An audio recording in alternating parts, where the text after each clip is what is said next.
民间宗教团体伫2009年发起考证祈福活动，举办迈入第6冬。今年大约有200间宫庙以及教会等跨宗教团体共同响应，更吸引真侪市民大众热情参与。市长委托立委林俊宪、议员沈振东、陈怡贞也拢一同出席，共同敲响祈福钟声。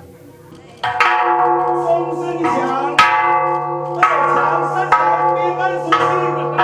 年大义，是福宫是上早开始做这个敲钟今年已经第6冬所以咱选择伫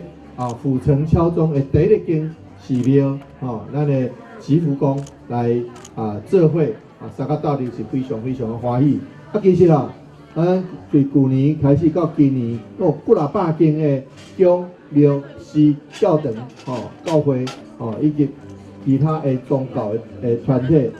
做伙来做，其实无共款的宗教，但是敲钟的这个意义，重视是一种的感觉，就是讲追求和平，追求心灵的平静嘛，互咱的个人、家庭、甲城市社会更较好。